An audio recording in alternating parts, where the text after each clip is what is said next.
Phil Hellmuth is looking down at pocket tins. 100, 200, 300. Hearing Phil talk about Alex, I kind of want Alex to felt him on this hand. Pre-flop captures the absolute chaos of the creator game, where traditional poker logic often goes out the window in favor of ego. Mr. Beast, the YouTube titan known for his splashy style, opens the action to 1,000 with 9-8 offsuit. It is a loose open, but standard for his image. Tom Dwan calls, and then the action falls to Phil Hellmuth. Sitting with pocket tins, Phil decides to put an end to the nonsense immediately. He puts in a massive 3-bet to 13,000. This is Phil's signature play, an oversized raise designed to punish the amateurs and take down the dead money right there. However, Alexandra Botez, the chess grandmaster turned poker player, has other plans. I want everyone to know that what's happening at this table is most certainly not poker. Something far different, you know? I like this game a lot better. Call it addiction. She makes the cold call, likely relying on the immense implied odds and the fact that she has position on the poker brat. This sets off a chain reaction. Mr. Beast and Dwan both called a huge price, creating a bloated four-way pot of over 52,000 going to the flop. Phil Hellmuth is now trapped in a nightmare. He has built a massive pot with a medium pair. But it's rare we get all these people together in the same spot. We should enjoy it. It is nice. The flop falls. The flush for Alexandra Botez, the rich get richer. Hellmuth checks immediately. Phil's pocket tins have gone from a premium holding to a mere underpair. He is in survival mode, hoping to see a free turn card or get to a cheap showdown. Raise to 50. That is 50,000. You know, if you did like 20, I probably would have called, but have fun with that. Really? I thought you called everything. What'd you call 13,000 with this time? King, queen offsuit or some shit? Calm down. Run it out. Let me see it. Yeah, of course. Actually, I may have been too aggressive. That was my bad. What the fuck is going on here? Phil, I gotta tell you, it's a pleasure I had, I could watch this for like, I don't even know, a week straight. No, she's gonna give it all to me. We should call this some bullshit hand. What do you think? But also, you were cool. Can I play behind? Phil Hellmuth is looking down at ace-8 offsuit. It's great if you have a good hand. I straddle, 12-8. 12-8. Oh, fuck. Look at that. All right, wait. Pre-flop begins with a sequence that defies all logic. All right, I'll straddle. I don't give a fuck. All right, 25. I've hit the point of not caring anymore. What do you want to do? I'm not going to blind all in. 50. I don't have 25-6. You have to. I think 25-6. Blind all in? Maybe if you... Yeah. Do you think I blind all in? No, I don't think you blind all in. I'm all in. Are you all in? About 55,000. A moment where the pristine strategy of high-stakes poker is replaced by the sheer, unadulterated chaos of the creator game. Phil Hellmuth, the 14-time bracelet winner, he shoves all in, hoping to pick up the dead money. In a normal game, this might isolate a single opponent. But this is not a normal game. 55,000? No more content. Yes. Why? Because he wants to buy that. The pot that you don't know what your You cards owe me. are. You know what? You owe me, Botez, so I don't mind if you call. Did you expect if you were, to call the you know. 26? Yeah. What about taking advantage of our stupidity. I'm so happy you just said that. What about a Because that's 20, literally like, why would you all in? What do you mean? He's not going to call 26,000. 20K family pot, all right? I call. There's the call. Are you trying to do the chips? Alan has ace-3, by the way. Does he call? I call. Oh my god. Can you call? God. And add another He has the biggest dick. I'm all in. 55,000 to it. Reese is all in. Wait, how much do you have? I'll let you count it. 12-8 right here. And now we get an all-in over the top. Insane straddle. So let me get 56. I'm all in. Okay. Take it all. This is going to be somewhere in the neighborhood of a $300,000 Yeah, flip. flip, I guess. I mean, obviously. All in block. By the way, 5. Oh no, that's 80, 80, 80, 250. Put it in. 339,000 in there. $300,000 times ever, I'm gonna say this. He's stalling. Oh my god. Oh, Queen. oh, that's... A 3? Wow. So she's wait. winning. Everybody pairs but Beast. Everyone but me. What is happening? Everyone but me. Come on. That means there's 6 left for you, King. how in the hell can someone? That's fine. It's a queen. Hey, I'm calling it right now. This is a ace queen. nine I'm calling it right now. This is a queen. No queens. I will literally tip you Another $20,000 So if you 9, put a queen 3, 8, queen. You better put a queen there in your best interest. He's praying. 20 grand. Even Magic can't do that. And Botez again. Are you kidding me? What, like ace nine off? 600,000 now? Top 100 female poker owners. That's it. Did you crack it just now?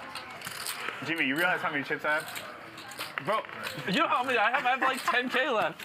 I mean, what the fuck? She called $50,000 with an ace nine offsuit, and I'm losing in this fucking game. What the fuck? That is literally why I knew this was going to be a game. What is happening? What is that? Well, at least. Bro, we're getting steamrolled. At least I know she'll lose back to Shout out to the five. Oh, She- my girl is balling. She's gonna single-handedly shit. fix the wage gap in America. Phil Hellmuth is looking down at King 10 offsuit. To the fans at home, no one even has a chance of understanding. There are some fans at home that are like, oh wait, I see Phil's playing just based on reads. And you know, but then they don't understand the subtlety of the trapping game. Raise. 1,000 then. Boom. The trapping game's a long-term game.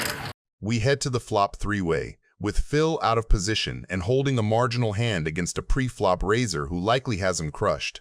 This is a chaotic texture. JR has flopped middle set with his queens, a monster hand, but on a monotone board, he is terrified of the flush. Phil is chasing, but he also knows that his 10 of clubs is a powerful blocker. If the fourth club hits, he can represent the nuts even if he doesn't have it. Turn. Not be offended. Yes, you will. Here, Hellmuth makes a move that baffles modern pros. He leads out, a donk bet, for 6,000. This is Phil trying to seize control of the pot cheaply, perhaps sensing that JR is scared of the ace or the flush. JR, however, is not buying it. Holding a set, he raises to 19,000. He wants to charge Phil for drawing. Keating folds, but Phil makes a stubborn call. The fuck do you have? Aces and queens? What is Hellmuth doing here? Call 13,000. Is he going to represent a club? Well, the river's a 5. He's got king high. Keating and I are going to chug a beer. What's going on here? Old world style. Oh, wait, if you guys have a porno, I'll have one with you. What? 22,000. He calls with king high. Mr. Reed. What a read. Wow. Well, I think that was someone's table, Chimon. Flabbergasting. That was their Corona. Okay. Fuck, I got fucked up because of the app game. This Jarrah bluffs all his money off on the app game. Just a big ace is good enough to lead out just so he could bluff me. I let out just so he would raise. He fell for it, but he had a set. Later I'm going to lead out with the nuts he's going to raise. I have to. You won all that money? I called you with ace 10. Yeah. I won all that Just money fine. because of the app game. Guys, but now it's my turn. Freebird, just have a Corona. I forgot how tight you're playing today. Phil Hellmuth is looking down at ace-9 suited. It's not the table I expected. Pre-flop begins with Phil Hellmuth trying to navigate the choppy waters of a deep-stacked cash game. Phil opens to 1,100 with ace-9 of clubs. It is a marginal hand to open from early position, but Phil trusts his post-flop reads. Mike X calls, keeping the pot multi-way. However, Nick Airball, the loud and aggressive newcomer, wakes up with pocket queens. He senses weakness and 3-bets to 6,200. This is a pivotal moment. The correct play for ace-9 facing a large 3-bet is almost always to fold. All in. Oh no! The misstep from Hellmuth as he moves all in. You're the best, Phil. Whatever you want, Phil. 2 times? Good luck, buddy. And it's Airball's reputation. I feel like I'm going to hit the first one. I feel like you're scooping. Airball's reputation gets him these kind of plays. I know these things. Never mind.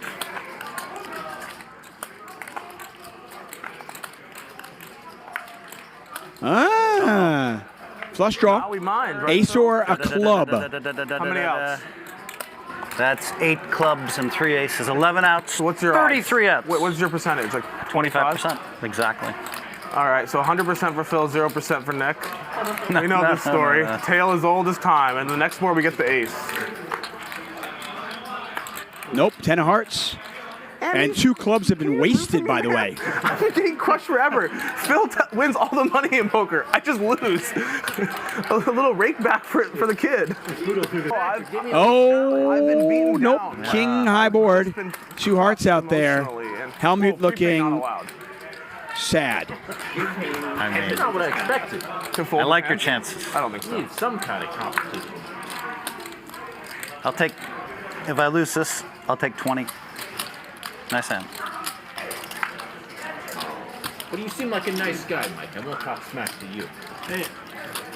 An airball. Scoops, wins $56,000 pot, and does fell to Phil Hellmuth. Hellmuth bought in for $20K, had worked it up to about $29,000 before losing all of it to Airball. So he is in for a second buy-in, but they are min buy-ins. Phil Hellmuth is looking down at pocket jacks. I don't like giving away 30 balls with ace-9. It's not my style. Ugh. Not my style, John. Once again. I can fire from you. King. Preflop creates a dynamic where Phil Hellmuth's cautious nature inadvertently invites disaster. Jungleman opens to 1,200 with King-6 suited, a loose, creative open typical of his style. Mike X, holding Ace-10 offsuit, puts in a 3-bet to 3,800. Hellmuth, sitting with pocket jacks, finds himself in a tricky spot. Rather than 4-betting to isolate and define his hand strength, Phil decides to just smooth call. This passivity invites Jungleman to come along for the ride, creating a 3-way pot where jacks are vulnerable to overcards and multi-way action. The flop is a mixed bag. It is a disaster for Hellmuth as the king hits Jungleman's range squarely. Jungleman has flopped top 2 pair kings and 6s. Mike X, the pre-flop aggressor, completely whiffs. The action checks to Mike X, who makes a standard continuation bet of 4,400.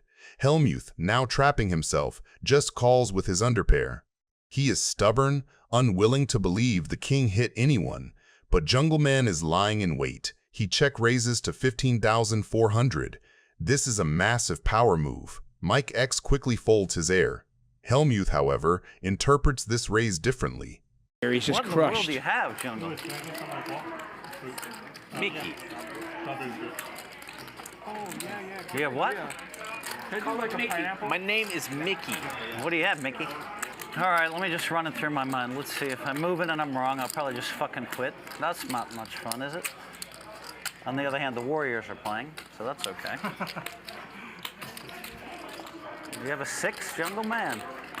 I was wrong against Nick. I'm not wrong too often. What the fuck?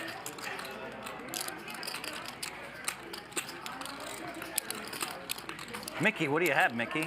He looks at his stack of roughly 16,000 remaining and decides he is pot committed.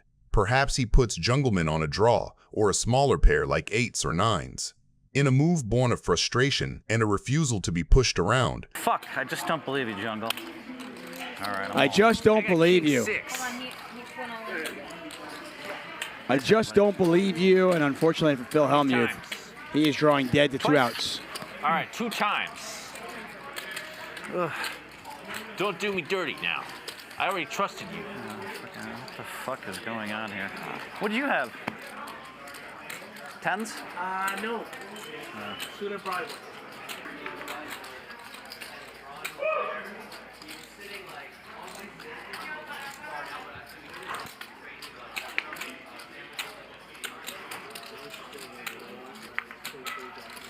Only a jack will save Phil Hellmuth now. Otherwise, his second buy-in will be gone as well. And that is not a jack, my friends, 9 of diamonds. Phil, you're a bro. Fair, man. Fuck, this is not much fun. Where's my phone? Phil Hellmuth is looking down at pocket queens. Pre-flop, this is one of those classic big pair collision spots where the trap is sprung before a flop is even dealt. Hellmuth opens to 800 with completely standard and absolutely expecting to be ahead of most of the table. I have the button. I shouldn't even look. I should just decide I'm gonna win. Oh, I don't have to decide I'm gonna win. I'm just gonna win. Lock calls. I'm just gonna win this one. lock flats, which already narrows him to a lot of medium-strength hands and some traps. How about the pot? Bill Perkins comes in with the pot. Little pottage. Pottage in the cottage. Pottage. In the cottage. That sizing is fine. It isolates the opener, punishes Lock's call, and announces a very strong range. How much do you have there anyway? What is it? Nothing. You keep saying not much, and this is a 25K chip, kid. Nothing. I don't know. Hellmuth looks down at queens, sees Lock's dead money in the middle and the wide public perception that Perkins can be splashy, and decides to... All right, I raise the pot too. Hi-ya! It is a sizing that does two things at once. It tries to shut Leak out, and it tests Perkins to see whether he really has it or is just leaning on position. What are my choices? Ship it, call, or fold. I re-raise the pot. All right, I'm all in. I'm all in. It's all in. Okay. Aces or? I got queens. I have kings. Holy cow. I mean, let's just run it once, I guess. Go. I decided in advance I'm only going to run it once today. You know what? Poker should get back to this one-time thing. It's so manly. It's like the West. We're going to go find gold and go into the West and run it one time. 6-5-8, all hearts. Turn. Ace of diamonds. 10 of clubs, and Perkins is going to double up. Hi, Sam. Thank you. Ta-da! I finally won a hand. I had maximum tilt juice. It was like overdrive. I mean, the businessman, you know, he shows up with kings when he has 43,000. Come on. You know, So ridiculous what happens to me in this game. Phil Hellmuth is looking down on 9-7 offsuit. He limps, which caps his range and invites someone to attack the dead money. Minieri obliges with an isolation raise using a suited king, a great candidate because it has blockers, plays well post-flop, and pushes the button on everyone who limped. Locke and Martinez come along, which pulls the SPR up and widens continuing ranges. I get unstuck. I get off the tilt juice. Hard to get off that tilt teat. Hellmuth overcalls rather than 3-betting, a choice that keeps the pot manageable, preserves positional leverage against the razor, and allows weaker holdings to realize without facing a big pre-flop decision. This texture is excellent for the pre-flop aggressor. As the only player who routinely shows up with strong King X after raising, Minieri can c-bet profitably. The small sizing pressures ace high, punishes under pairs, and denies equity to random backdoors while risking little against slow-played traps. Hellmuth check calls instead of raising. That keeps bluffs firing, prevents the pot from ballooning versus the portion of Minieri's range that will not fold, and sets up a decision tree where Hellmuth can choose which turns to accelerate on.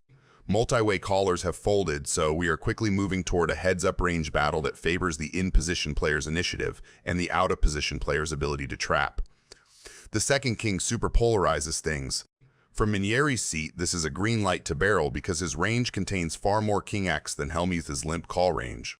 The bet around $5,300 targets exactly the hands that called once and hate life now, medium pairs and stubborn ace high, and it continues to build a pot in case he is ahead. Hellmuth's second check call is strategic. Raising isolates him against very strong holdings and folds out hands that might bluff again. Calling keeps his range wider, invites another polarized river bet, and protects the times he is bluff catching with decent showdown value. From a range math perspective, once the king pairs the pre-flop raiser's value density increases, which means the out-of-position player should avoid thin raises and lean into induce lines. Nothing material completes, so Minieri retains a nut advantage and chooses a large polar bet of $17,200. That sizing asks a capped range to overdefend. Oh, man. It's just unreal what happens to me at this place. I mean, I'm just so sick of it, you know? I mean, I had the best hand to chart, I had the best hand on the river. What the is going on in this place? They do me kings versus queens, I flop trips. I only wait for the nuts.